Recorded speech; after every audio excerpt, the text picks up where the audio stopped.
ngulangi mani. Bismillahirrahmanirrahim. Qala Allah Ta'ala fil kitabil aziz wasyamsi wadduhaha wal qamari idza talaha wan nahari idza jallaha.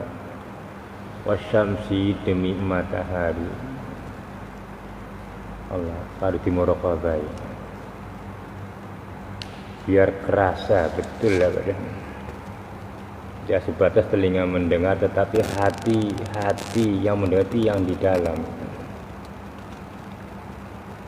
Wasyamsi demi matahari, bayangkan. Wadduhaha dan demi dan terangnya matahari.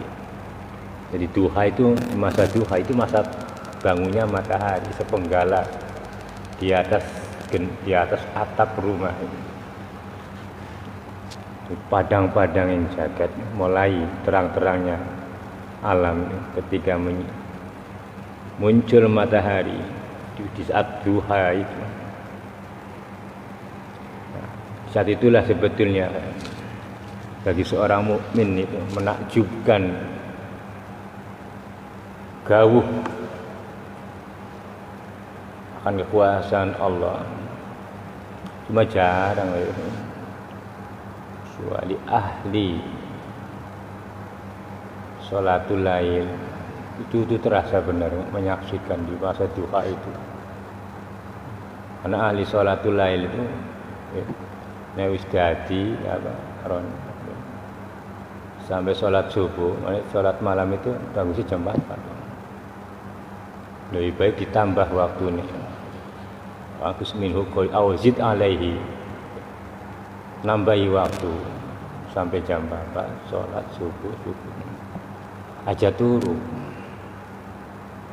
maca Quran. Banyak betul hikmahnya di situ. Sholat subuh, baca jamaah subuh, baca Quran, isi lisannya dengan Al-Quran. Jadikan istiqomah, nikmati walaupun tidak paham makna. Bapak sudah memberikan tatanannya begitu dulu. Allah mendengar, melihat bersama kita begitu. Daripada diisi sesuatu yang tidak patut.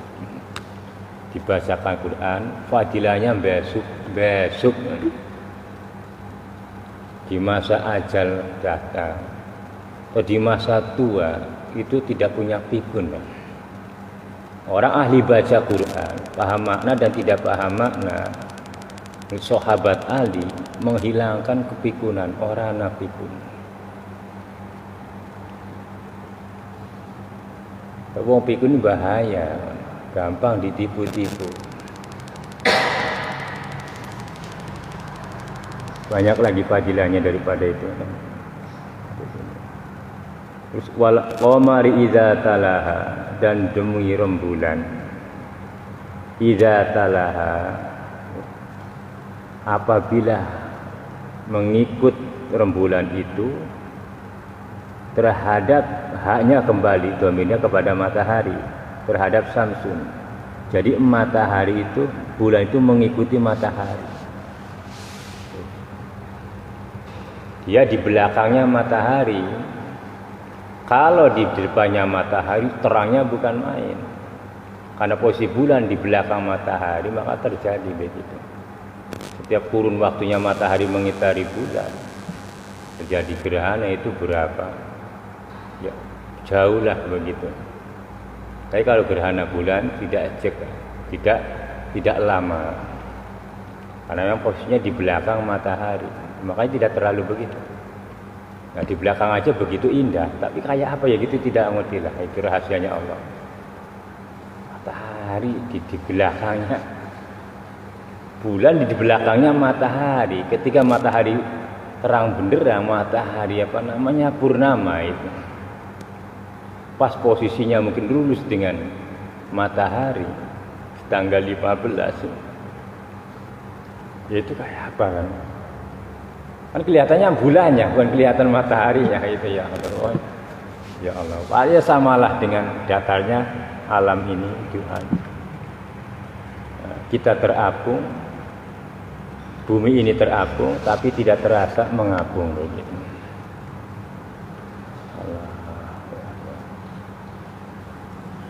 Oke, kalau dibayangkan itu ya betul-betul lah kekuasaan Allah itu, Masya Allah, luar biasa.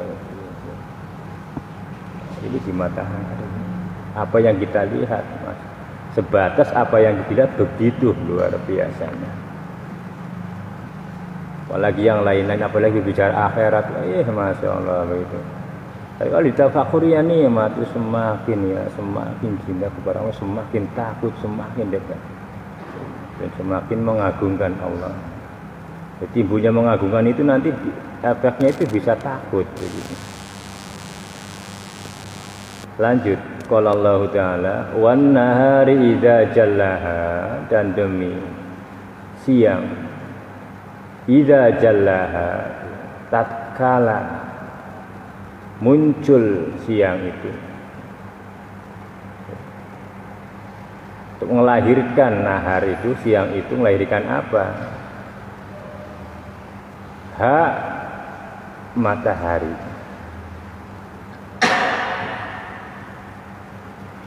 Siang melahirkan kalau malam melahirkan bulan, kalau siang melahirkan matahari. Jebol matahari di dalam siang. Artinya matahari dikurung di dalam siang itu. Itu namanya hiasan di langit di siang hari. Wal-laili idza yaghshaha, dan demi malam. Nah, ini bahasa Allah, qasamnya Allah begini, sumpahnya Allah. Wal-lail, demi malam, malam. Idza yaghshaha. Tuh. Tatkala nungkebi, paham nungkebi bin? Menutupi. Hak terhadap matahari, yang jadi matahari ini. Wasyamsi. Jadi demi malam, tatkala nungkebi, menutupi matahari, ditutup matahari ini. Coba kita lihat dari ini. Peristiwanya alam yang Allah jadikan dengan takdirnya begini. Ditutupnya matahari oleh malam, ya jadi malam. Sebegitu. Coba ya Allah, itu subhanallah, malamnya seperti apa malamnya ini begitu. Ditutup. Bukan mataharinya yang minggat begitu, lari, bukan. Mataharinya ditutup oleh malam.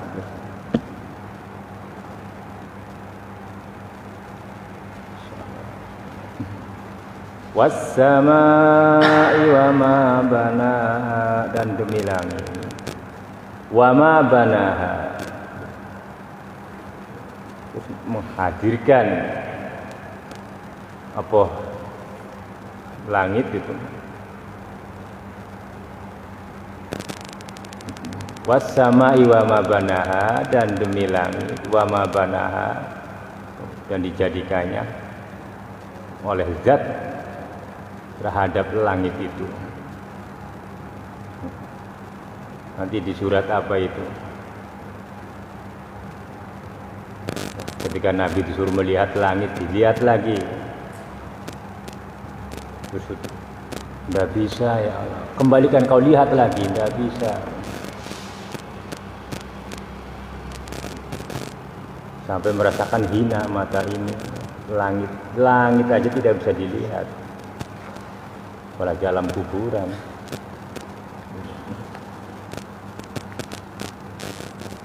Wal ardi wa ma tohaha, nah ini ketemu. Wal ardi, dan demi bumi, wa ma tohaha, dan didapatnya membeber, dibeberkannya bumi oleh zat penciptanya, didatarkan maksudnya lebar betul, sehingga kita bisa luas berjalan di atas bumi ini sekehendaknya kalau ada ongkosnya aja. Ya. Mau kemana yang tuju silakan sampai ujungnya kalau bisa. Duitnya kentongan di situ. Sampai duitnya entong orang-orang nggak tutup-tutup ya, sampai di mana ujungnya ini. Apa aja kutub selatan, mana kutub ya itu nama saja.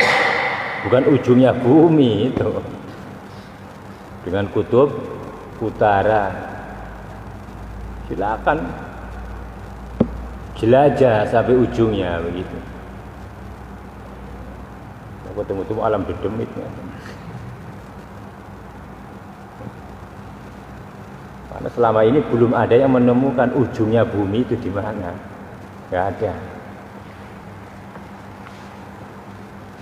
Ya, apalagi menjarakkan antara bumi dengan matahari, bumi dengan bulan jaraknya sekitar alah penggorohan kelas berat itu. Siapa sih pernah meter di orang ono?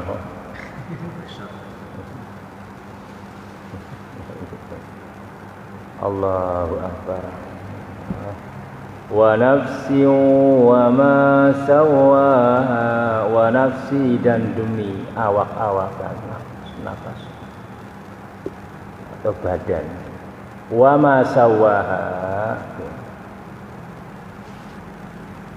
dan disempurnakannya oleh zat terhadap nafas, terhadap awak ini.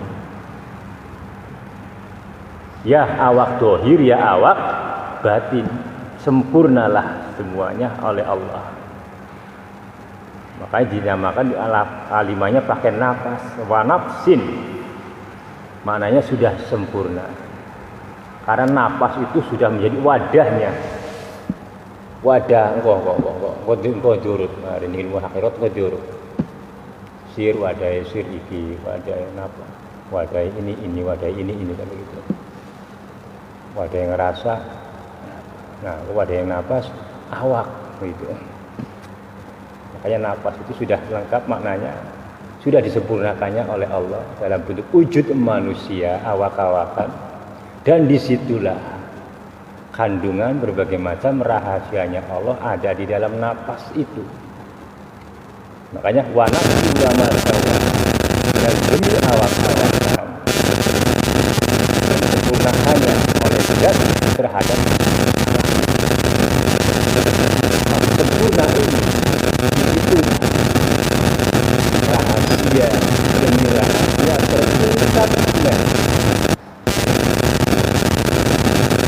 kan keagungan Allah, kesempurnaan Allah lengkap di situ sudah. Kita lengkap lagi terungkap juga awak-awakan kita itu. Terungkap semuanya lewat itu Allah.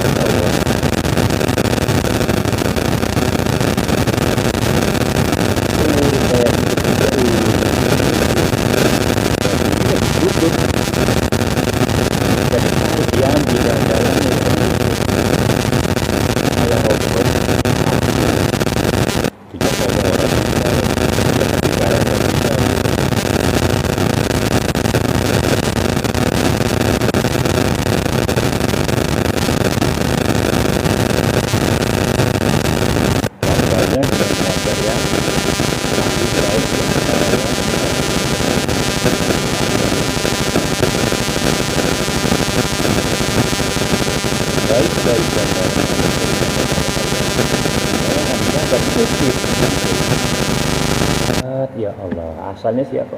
Asalnya uyuhe bapan. Asalnya mani. Diukir, dicetak. Masya Allah, bentuk pokoknya nikmat kalau ditafakuri betul-betul menafakuri begitu. Daripada ngayal ning ora-ora.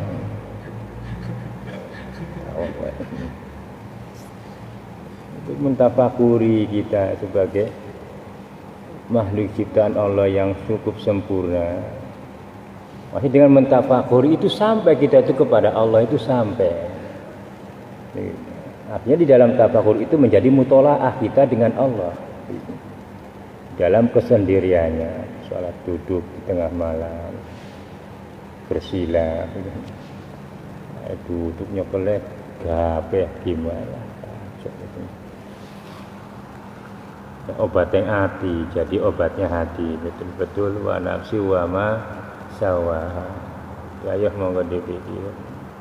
Dan demi nafas atau awak-awakan yang disempurnakan oleh zat yang maha sempurna terhadap awak-awakan itu, disitulah terukir bagaimana kekuasaan Allah begitu penuh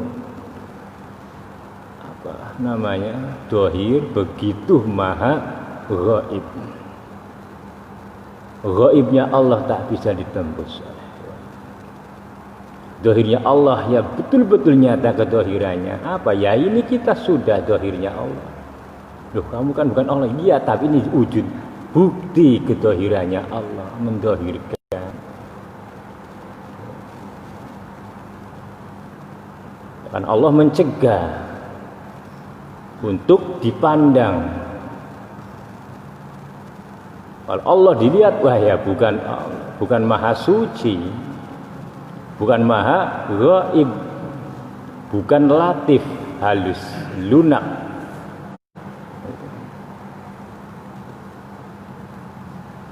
Kita dibatasi. Cuma hanya kita dikasih sebuah rahasia di dalam itu untuk menjangkau, yaitu keyakinan hati sir di dalam inilah yang menjangkau sehingga kita bisa seakan-akan melihat Allah pada sesuatu yang kita lihat, dipandang kok timbulnya keyakinan kepada Allah. Ya itulah Masya Allah, itu namanya begitu. Itu kalau tidak dituntun semata-mata oleh hidayahnya Allah, ya kita tidak mengerti juga. Makanya ketika melihat sesuatu kita dipinterkan oleh Allah, oleh hidayah dan petunjuknya terhadap sesuatu yang kita lihat, itu rahmat agungnya Allah bagi kita. Sampai saat itu, sampai kita melihat sesuatu yang benar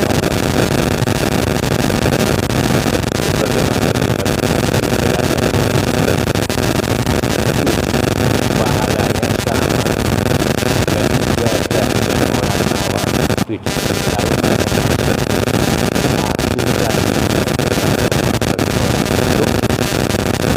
betul-betul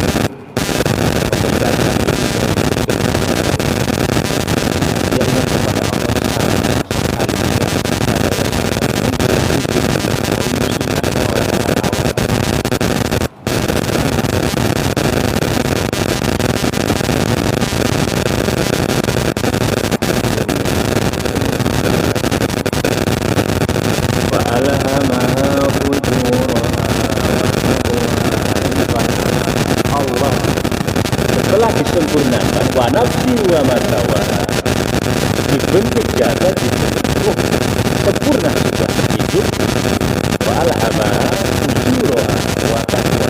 Allah memiliki fujuraha wa taqwaha, kebaikan, disuruh memiliki kewenangan untuk memiliki paham maksudnya dan tahu. Bayangkan, ilham yang tinggal monggo kemarin kata Allah dan sirul azam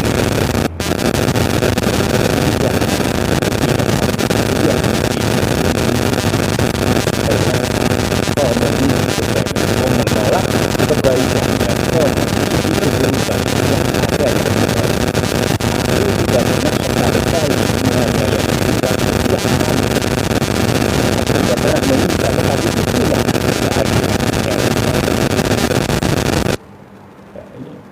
walhamaha fujuraha wa taqwaha. Qad aflaha man zakkaha, berbahagialah. Tapi baik qad aflaha, benar-benar bahagia, benar-benar bahagia. Man sapane wong zakkaha, yang selalu membersihkan hatinya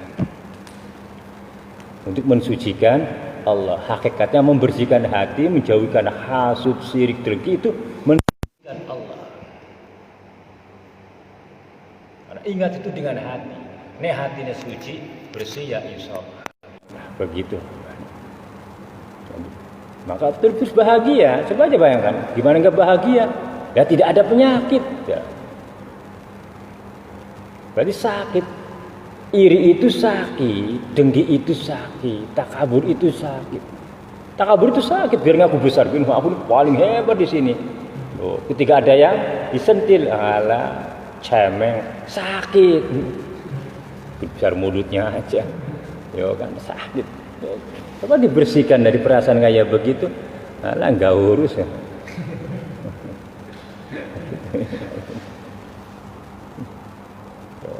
Begitu, makanya di dunianya aja secara akal kesampaian qad aflaha man zakka, betul-betul berbahagia, bahagia, sehat walafiat, mulai panjang umur.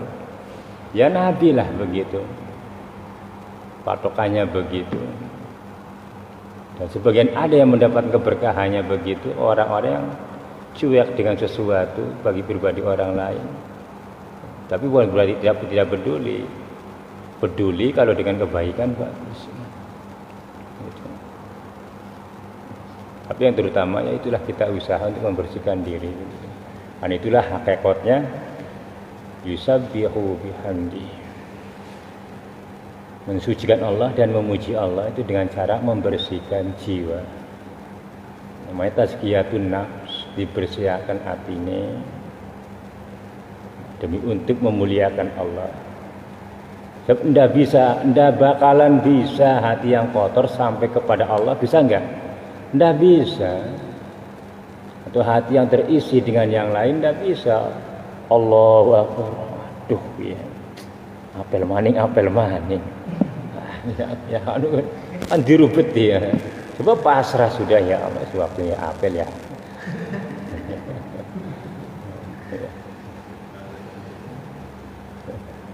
Itu ya bin, aduh baru Allah Akbar, aduh bener kena penyakit aku yang ini. Sujudnya sih lama, tapi ngayal bener ini kayaknya. Waduh dikira sih lagi kusuknya sampai seperempat jam mungkin sujud.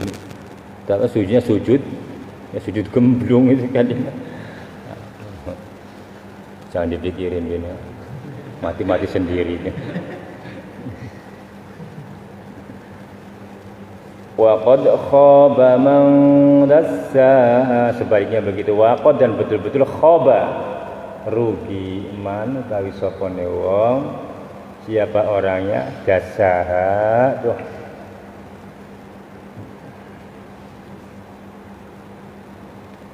yang mengotori hatinya.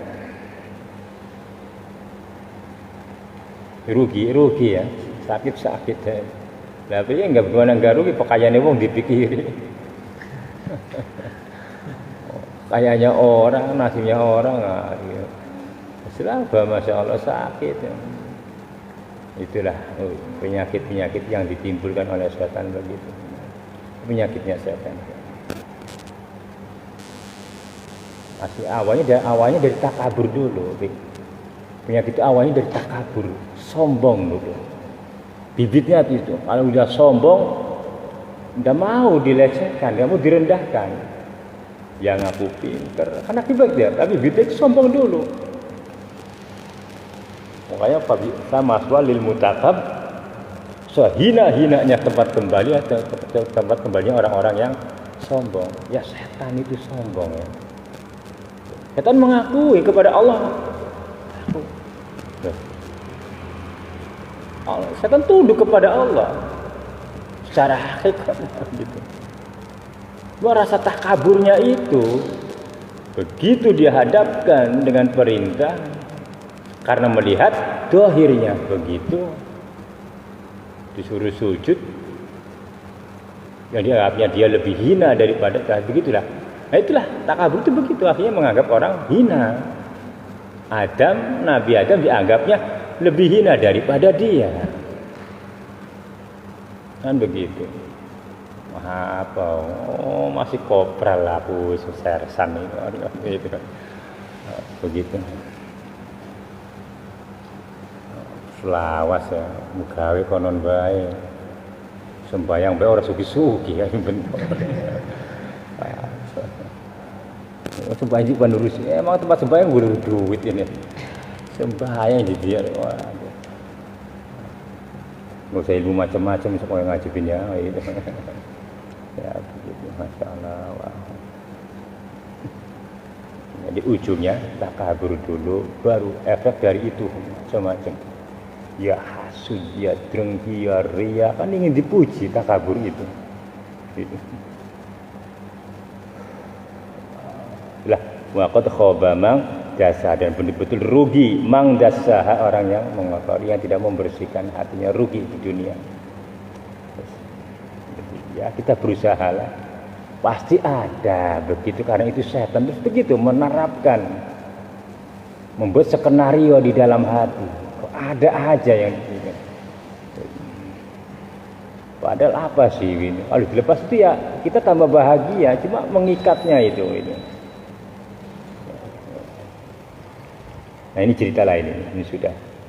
Qala Allah Ta'ala kazzabat Tsamud bi tawwaha, kazzabat mendustai Tsamudu, kaum Tsamud, bi tawwaha, bab dengan lacutnya atau angkuhnya orang-orang kaum Tsamud. Idzim ba'atha ashqaha, idzim ba'atha ashqaha, di dalam ketiga apa ngrengga semangat ashqaha, dengan cilakanya kaum Tsamud. Bangga betul kaum Tsamud ini. Faqala lahum Rasulullah, faqala maka dawuh lahum bagi kaum Tsamud, terhadap kaum Tsamud, Rasulullah sapa utusane Gusti Allah, wahai Nabi Saleh, wasubyaha, ngucap sapa utusane Gusti Allah yaitu Nabi Saleh, naqatallah, tatkala tinggalkanlah kamu sekalian terhadap untanya Allah itu, kata Nabi Saleh, wasukyaha, dan tempat minumnya untanya Nabi Saleh itu. Tetapi faqadzabuhu faqaruha, maka mendustai kaum Tsamud terhadap Rasulullah. Makanya Rasulullah itu maknanya utusan satu. Kalau Rusulun beberapa utusan, kalimat bahasa Arab begitu. Kalau Rasulullah itu satu utusan. Yang dimaksud di sini walaupun tidak disebutkan itu Nabi Saleh. Fakadzabuhu faqaruha, maka mendustai sapa kaum Tsamud terhadap Rasulullah, terhadap Nabi Saleh. Faqaruha, maka pada menyembelih kaum Tsamud terhadap untanya Nabi Saleh itu. Qad fadamdam alaihim rabbuhum bidambihim fasawwaha, fadamdama, maka tumpas sempotong alaihim, fadamdama alaihim, maka numpas alaihim terhadap kaum Tsamud, rabbuhum sapa pangerane kaum Tsamud, sapa Allah maksudnya, siapa Tuhannya kaum Tsamud, bidambihim fasawwaha, dengan dosanya kaum Tsamud itulah, fasawwaha, maka sempurnakan Allah terhadap siksanya itu.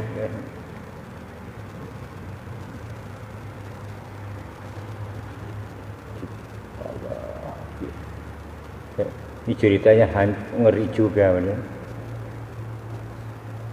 Satu kaum, satu periode di zamannya Nabi Soleh dikiamatkan lagi. Wala yakhafu uqbaha, dan tidak takut bagi Allah uqbaha terhadap akibat menghancurkan kaum Samud itu. Jadi kaum Samud itu mendustai kepada nabinya, yaitu Nabi Soleh, sebab karena lacutnya, karena keangkuhannya, yaitu ketiga orang yang sangat silakannya, yang namanya Kudar, ya ini kalau di Quran dijelaskan ini di riwayat dijelaskan namanya Kudar. Itu gumrek itu apa? Bangga betul menyembelih untanya Nabi Soleh yang menjadi mujizatnya itu. Terus Nabi Soleh sudah berkata, sudah jauh, umbaran, biarkan maksudnya itu untanya Allah Ta'ala, jangan kamu ganggu. Tapi kaum Samud tetap pada mendustai Nabi Soleh. Allah itu Nabi dilecehkan ya. Sekarang banyak ulama dilecehkan banyak. Aduh ya, kadang-kadang ya ada ulamanya sendiri ikut-ikutan. Artinya zamannya ini cerita untuk dulu ya untuk kita juga. Jadi tidak aneh lah kalau sekarang begitu, dari zaman dulu sudah begitu adanya. Jadi kaum Samud jadi menyembelih unta tadi. Akhirnya Allah Ta'ala menumpas kepada kaum Samud sama sekali. Tidak ada yang tertinggal, ya Allah. Berapa ribu manusia. Allah Ta'ala bendu, murka, betul-betul murka. Dan tidak takut atau khawatir akibatnya dengan menumpasnya kaum Samud tadi. Sudah kiamat di zamannya Nabi Soleh. Hud habis Nabi Nuh, Hud, Soleh. Dari dulu itu ini masih besar-besar orangnya, bin. Tapi sekali petir hancur ini.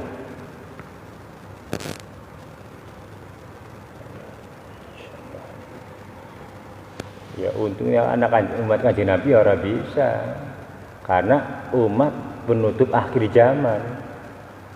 Biar kayak apa? Coba aja keangkuhannya dari Yahudi ini. Terus berbagai macam orang-orang kafir terhadap orang-orang mukmin. Pembunuhan massal, baik, tetapi belum saat, karena ini akhir zaman nanti ditutup di zaman umatnya Nabi. Makanya sisanya punya luar biasa. Jadi sampai nanti penutupan akhir zaman baru sudah,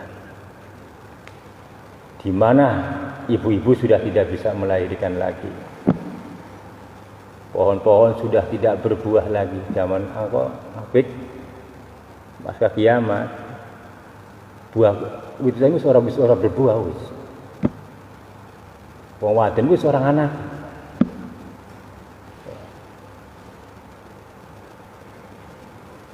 Itu tanda-tandanya kiamat.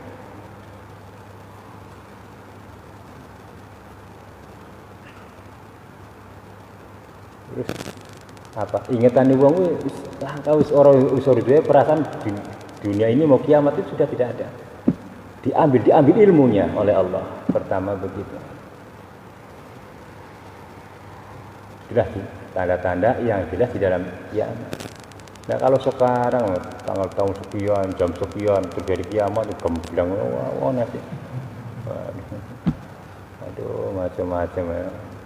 Yang menentukan manusia waktunya nggak ada, cuma hari iya. Artinya menjelaskan Jumat itulah jadi penutup akhir, karena Jumat itulah awal jadinya alam. Iya, dijadikannya alam ini hari Jumat. Jadikannya Nabi Adam ya begitu juga.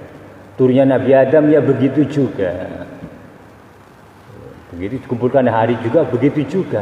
Jumat itulah. Itu sudah.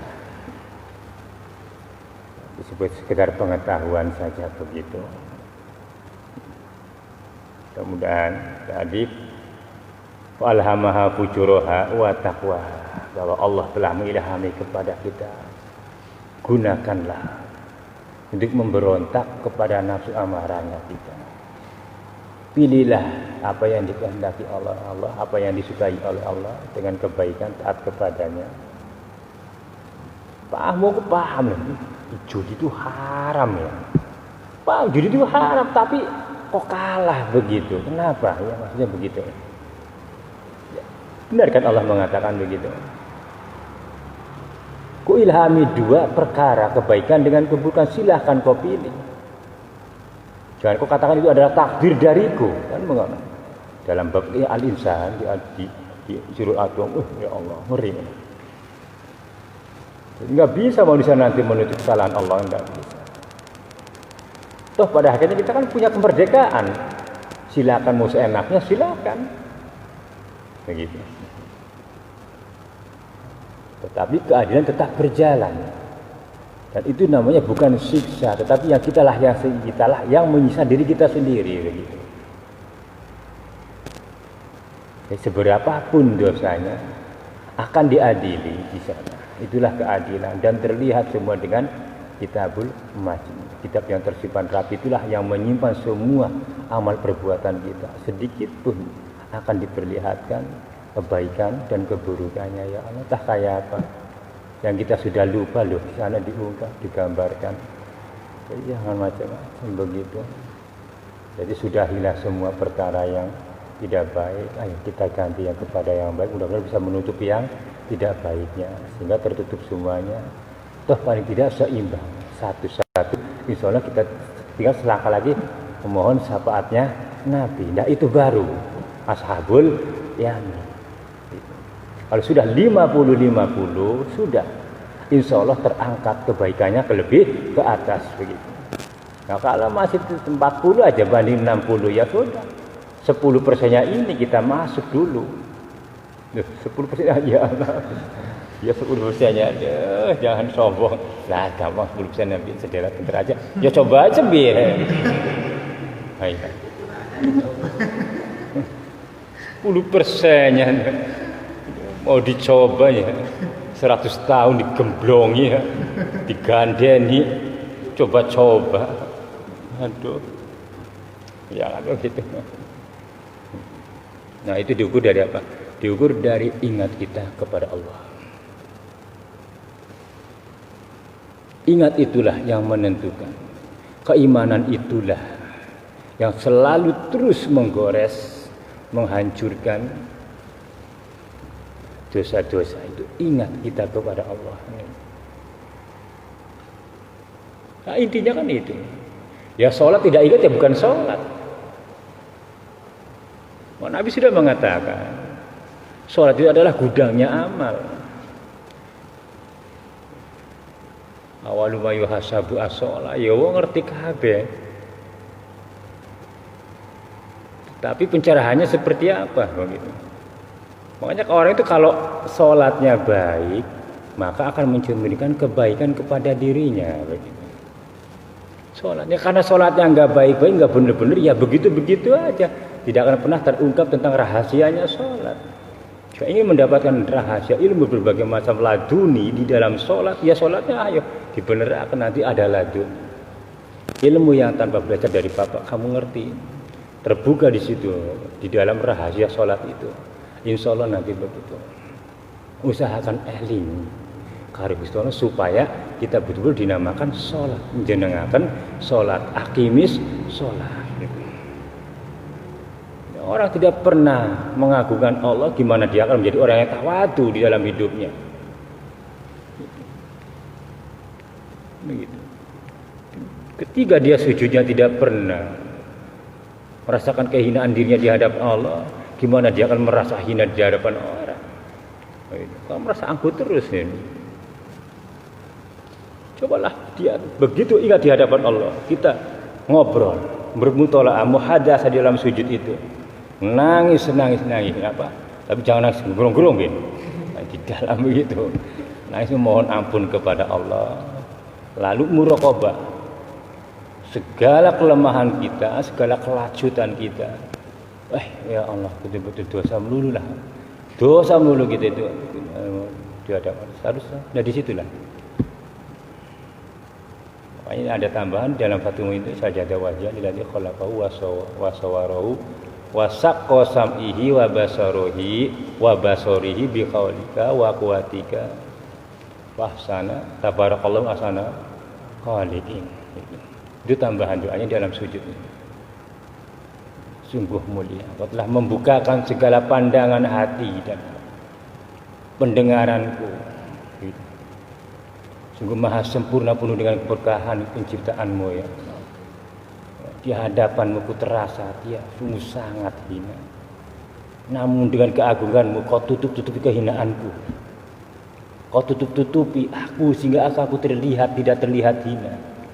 Atau bagaimana aku merasa hina karena keagunganmu ya Allah. Ya kan begitu. Karena kepintaran ilmunya Allah kita tertutup-tutupi. Kita dikaruniai ilmu oleh Allah, tertutuplah kita oleh ilmunya Allah atas kehinaan kita yang betul-betul hina. Kan begitu. Ya Allah, iya. Jadi kena semua. Anjur ron. Iya Allah, benar. Apalagi kasih derajat dunia. Tentara jadi ini, begitu. Bisa maca, bisa nulis, itu adalah ilmunya Allah, keagungan, kesempurnaan sifatnya Allah, sifat ilmunya tajalli alal obat kepada hamba-hambanya, sehingga tertutuplah kita ini kehinaan kita ini oleh keagungan, oleh kemuliaan Allah itu di hadapan Allah kita. Nah itu baru di luar sholat membekaslah hasilnya sholat itu. Apa yang terjadi? Kan tidak menghina orang ya Allah, karena kita hina betul ya. Kan nggak ada cemang-cemang sama orang. Begitu sudah ya Allah. Ya begitu aja lah, mudah-mudahan begitu. Jadi yang penting tadi adalah fujuruha wa taqwa. Qad aflaha man zakaha wa qad khaba man dasaha. Bersihkan hati supaya kita takbir cara mensucikan Allah terbuka hijabnya. Betul-betul kesucian Allah itu terasa dengan kita mensucikan hati ini. Jangan terlalu banyak diisi dengan berbagai macam kehidupan. Coba aja dipikir. Nah tidak percaya silakan 1 jam aja kita belajar mengingat Allah. Bahagia. Kok aneh. Urusan dunia kok dimudahkan tiba-tiba begitu. Dulu tidak percaya. Oh masa ya orang urusan banyak begini sama mikir eling terus ya, kapan selesainya urusan dunia? Silakan. Begitu dicoba menghadap kepada Allah, dialah yang maha mengatur segala urusan. Biyadihil khair. Semua urusan ada di tangannya itu yang terbaik bagi Allah. Kayak gue. Nah, tapi begitulah setan aja kerja kondisi. Kadang-kadang tidak kerja tapi pikirannya ngayal ini. Akhirnya pekerjaan nggak terselesaikan, ngayalnya iya, eling ora gitu, eling tidak, ingat kepada Allah tidak. Dibikin digaris kenari oleh setan menghayal sudah enak, lama-lama sore, udah begitu. Jadi begitu aja lah, mari waspadai, belajar. Mengawasi yang halus begitu. Karena halus musuhnya harus lagi, lebih halus lagi. Bagaimana kita bisa? Ya mohonlah kepada Sang Maha Latif begitu. Sebagai Al-Hafid, Ya Latif, Ya Nasir, Ya Wakil, Ya Hafid, Maha menjaga, Ya Latif yang Maha lunak, Maha halus. Sehalus-halusnya setan menipu hati, tetap tak akan mampu dengan halusnya, dengan lunaknya Allah. Jadi terasa mulai. Orang lagi sembahyang subhanallah. Aduh, pikirannya jangan-jangan nanti gini petir menyambar. Aduh, Masya Allah. Petir tsunami enggak. Iya, lah begitu ada pengumuman tukang obat dikira petir menyambar langsung assalamualaikum ya kan. Padahal pengumuman innalillahi wa inna ilaihi raji'un harus petir menyambar. Padahal pikirannya ke situ ya. Itu aja. Mudah-mudahan insyaallah ini ayat satu surat kita mulai menghayati makna daripada Al-Qur'an ini, mudah-mudahan. Mulane kudu duwe lah. Apa lasiban bisa ono. Tinggal dihayati aja kan gitu. Kalau ada waktu sering dibaca. Jangan jadikan museum. Baca lagi, dibaca. Nggak perlu banyak, Bang. Kadang-kadang kita menghayati satu ayat aja bolak-balik. Kena semuanya begitu. Kita menghayati bismillah, kita menghayati apalah. Kalau mau ngambil cerita silakan dari kisahnya para rasul. Tapi dihayati. Ketemu nanti ya Allah. Iya, begitulah. Awalnya dari satu, lalu mengembang gitu. Akhir kata wassalamualaikum warahmatullahi wabarakatuh.